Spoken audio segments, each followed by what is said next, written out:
Masayang araw mga ka-PL. Kung sa Mindanao, mga kababayan, 3% na lang ang nagtitiwala sa pamumuno ni Bongbong Marcos, mga kababayan, ayon po yun sa isang survey. Ngayon, mas malala. Bakit? Mga pro-admin supporters, mga kababayan, hindi na rin po nagtitiwala kay Bongbong Marcos. Bumaba po ng 18%, mga kababayan. Nako, malaki-laking bilang na rin po yung 18% na yan. At maaaring sasama na itong mga hindi na po nagtitiwala kay Bongbong Marcos, mga kababayan, sa mga rallying magaganap po sa ating bansa. Itong 16 hanggang 18 na rally ng Iglesia ni Cristo na sasamahan po ng iba't ibang mga relihiyon. O eto, ang balita, nako, naloko na talaga. Tuloy-tuloy nang iniwan si Bongbong Marcos, mga kababayan, ng mga taga-suporta niya. Unti-unti na po nagkakalasan. Noong nakaraang taon, mga loyalista, mga matatanda, mga senior citizen na mga loyalista, di ba, nag-withdraw ng suporta kay Bongbong Marcos. Ito, yung mga bumoto sa kanya, kagaya ho natin, mga nagtitiwala pa sa kanya, ay hindi na ho natin is lumayas na rin po. Hindi na rin po sinusuportahan ngayon si Bongbong Marcos. O, ito ho, balita o. Pro-admin support drops to 18%.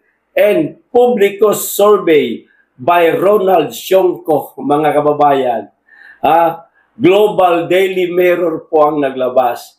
Basahin ko po ng tuloy-tuloy, mga kababayan, para maintindihan po natin kung gaano pa kalaki ang bilang ng mga nagsusuporta kay Bongbong Marcos sa mga taong nagdaan versus sa kasalukuyang taon, mga kababayan, 2025.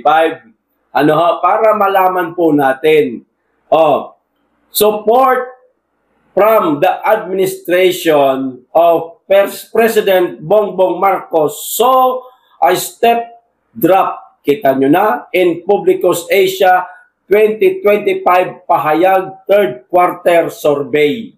Ayan. Held from September 27 to 30, 2025.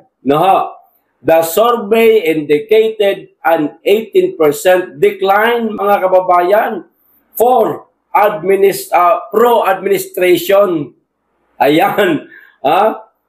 Bumaba, nag-decline, mga kababayan, 18% decline for pro-administration. Nako, unti-unti na ho siyang nilalayasan.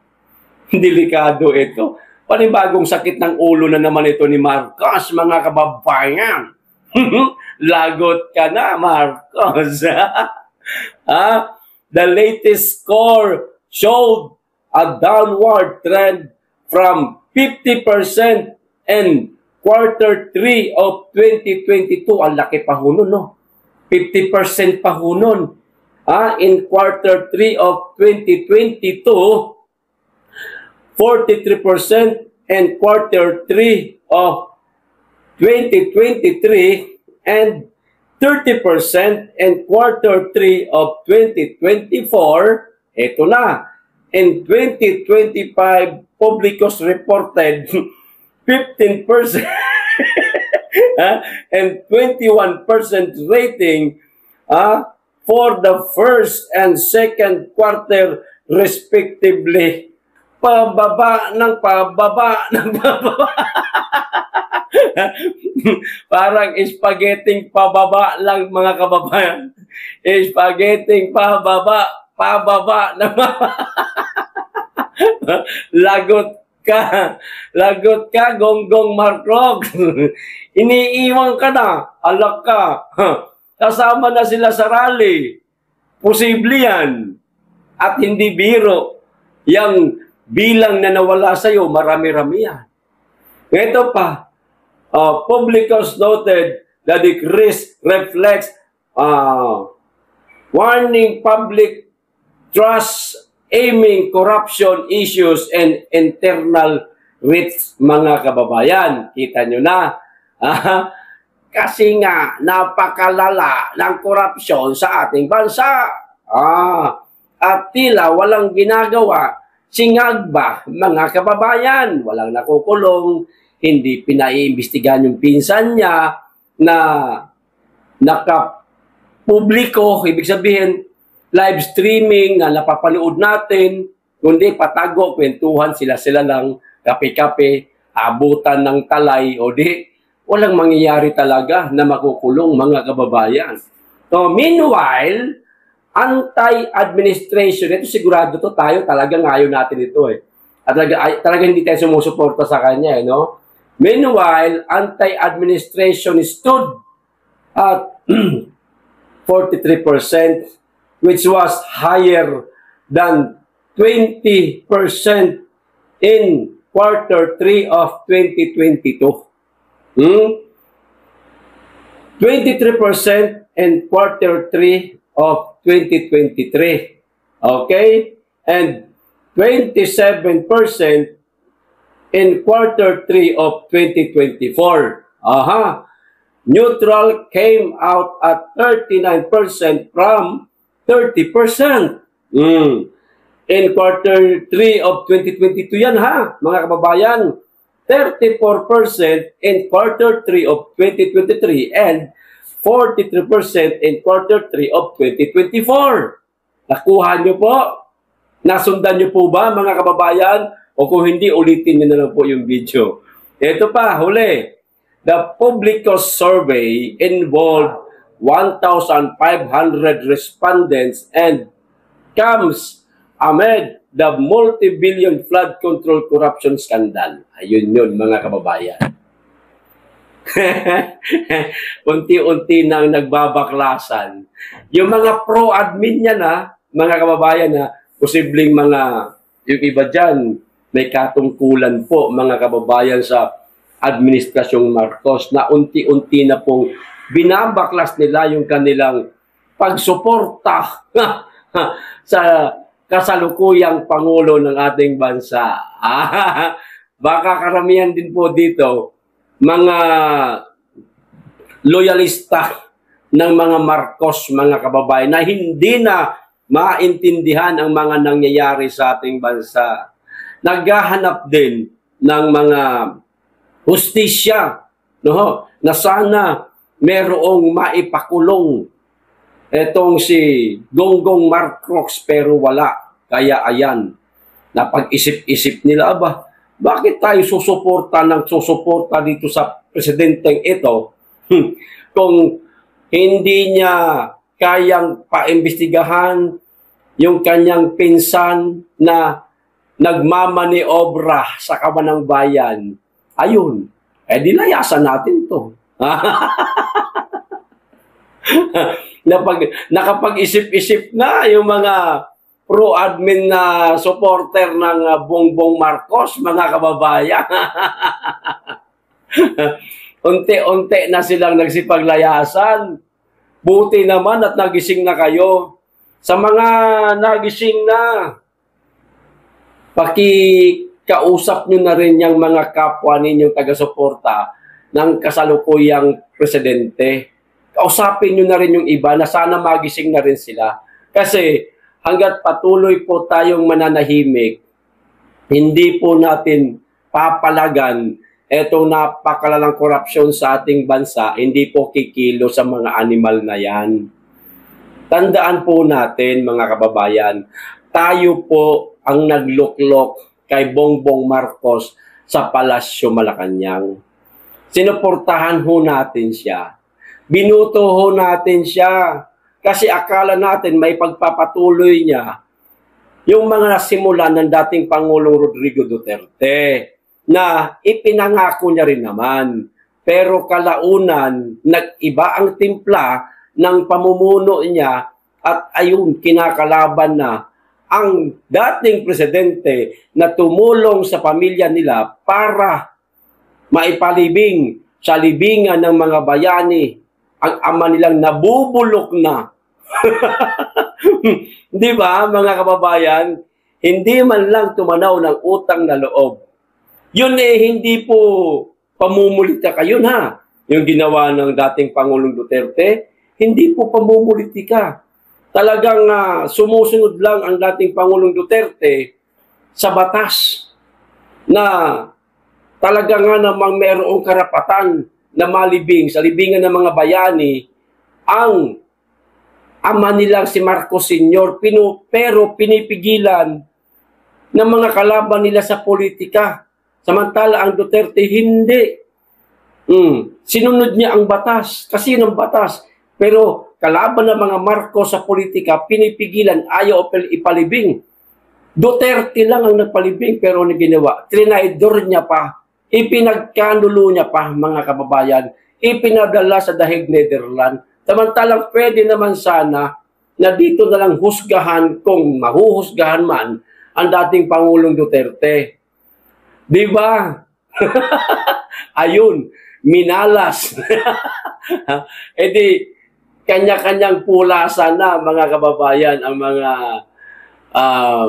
Marcos loyalist. Ito, mga Marcos loyalist to eh. Kanya-kanyang pulasan na.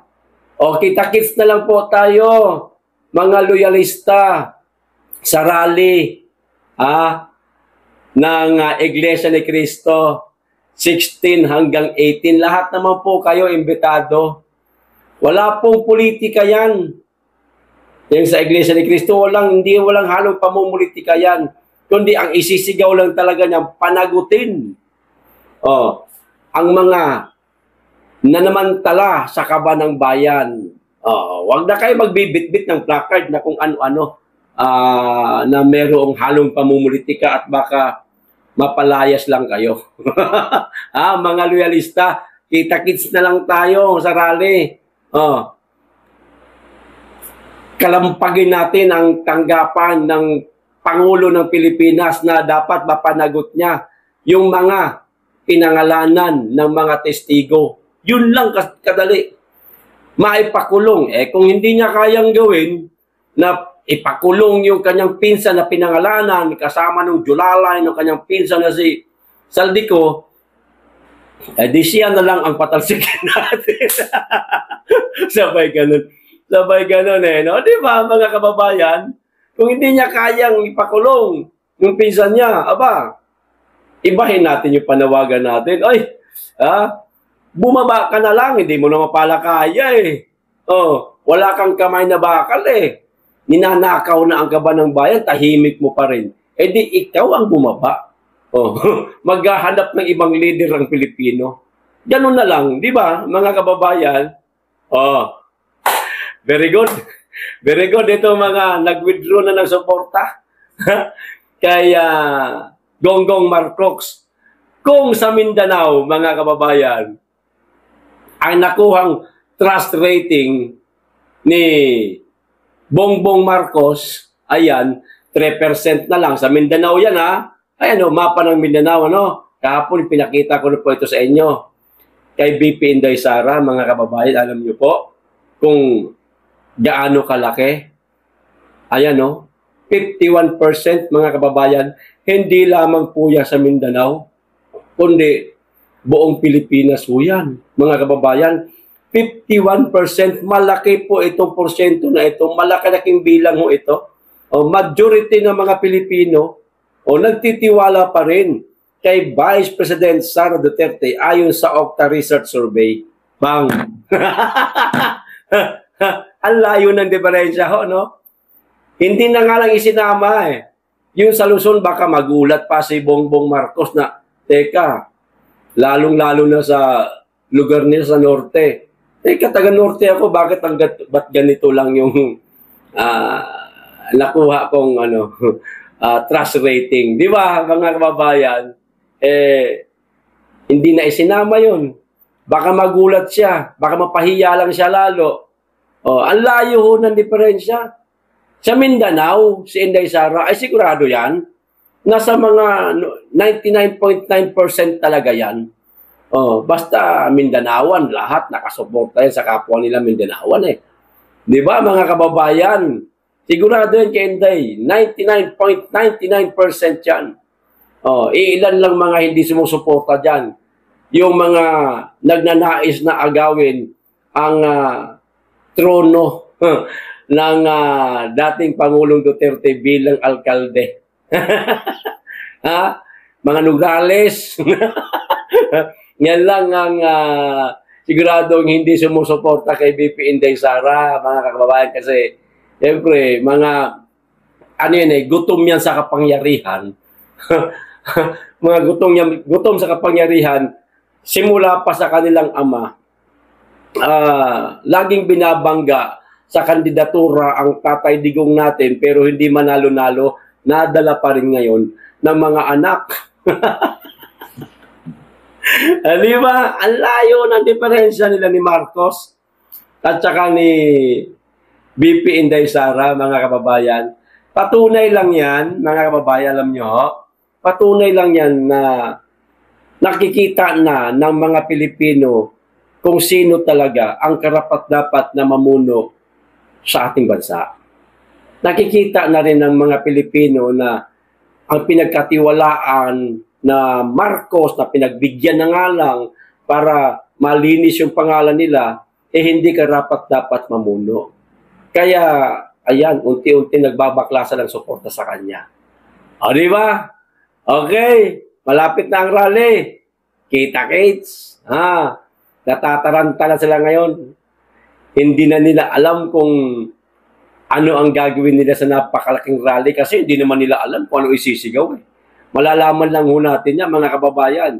Mismong araw kapag ka nangyari na, yung napakalaking rally na yan ng Iglesia ni Cristo. Nako. Di ba?